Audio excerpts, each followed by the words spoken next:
At tip-off, Caitlinclark strode onto the court with the confidence that comes with being the league's brightest rising star.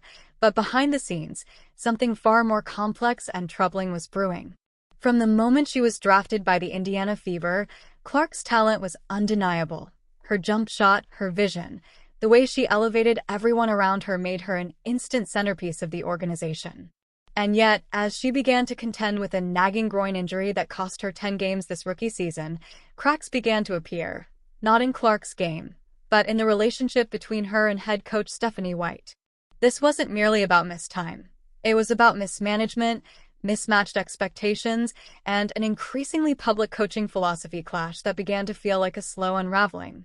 While Clark repeatedly emphasized that she performs best with the ball in her hands, especially in transition, White insisted on molding her into a more structured system where ball movement and playing off the ball took precedence, despite clear evidence that Clark's brilliance flourished when she was the primary initiator. The resulting friction grew more visible after each injury hiatus. Clark returned from one quad strain to explode for 32 points and 7 three-pointers against the Liberty, only to see her momentum stunted by another setback and further benchings. Social media buzzed with frustration. Fans questioned why a generational talent was so repeatedly sidelined, and why her coach responded with what felt like casual indifference, calling a groin injury that brought Clark to tears a little something. That moment spoke volumes. It was emblematic of a disconnect, so stark the chatter grew into speculation that New York Liberty executives were already circling, seeing an opportunity to snap up a franchise centerpiece that Indiana was failing to nurture.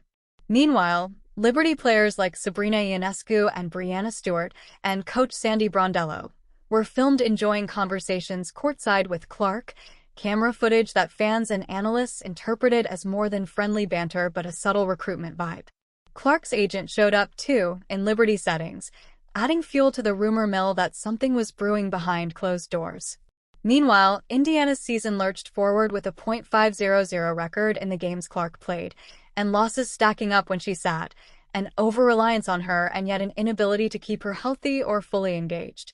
White's press conferences became increasingly scrutinized.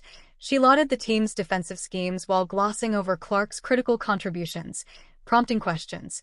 Was Clark being elevated or minimized to fit the system at the expense of her own performance and well-being? The tension grew, not just from fans but inside Clark's own camp, as repeated injuries seemed to fuel her frustration and erode the confidence she arrived with. With every public statement that downplayed her discomfort and every practice note that stressed system over star, the pattern became painfully clear, a coach more invested in structure than in superstar empowerment. And the Liberty franchise, valued recently at a record-setting $450 million and boasting a culture built around maximizing its stars and winning, stood in sharp contrast to the Fever's struggles. The Liberty understood what it took to build around elite talent, to adjust schemes and rosters to highlight strength rather than suppress it. The Fever, in contrast, had drafted Clark and yet refused to fully build around her, instead treating her like just another cog in the rotation.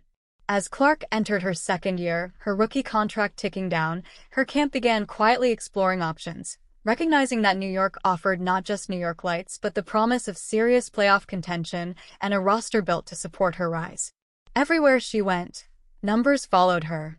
Games she played against New York drew over 2 million viewers, one of the season's highest ratings for the WNBA, proof that Clark was not just a player, but appointment viewing. Meanwhile, even when she cheered from the bench during injury, White's commentary backstage seldom credited her. Instead, she pivoted to team talk, defense-first rhetoric, and vague talk of ball movement. Meanwhile, Clark's emotional moments, like collapsing into tears after a play in pain, became emblematic of a relationship fraying under uneven expectations and poor medical management. The contrast between the lion-hearted Liberty culture and the Fever's reactive approach was glaring. The Liberty built around elite talent, adapted schemes, respected player health. The Fever seemed stuck in a blueprint that ignored their own generational star. As Clark's frustrations mounted, speculation turned into storyline. Could her sophomore exit come not because of trade but because her own organization failed her? Meanwhile, Liberty whispers evolved into weighing headline-making possibilities. Could they bring her in and pair her with Ionescu and Stewart? The thought alone sent shockwaves through the fanbase. In Indiana, The writing quietly appeared on the locker room wall. If you treat your brightest star like a slot player, eventually she'll stop pre-ordering next season's jerseys.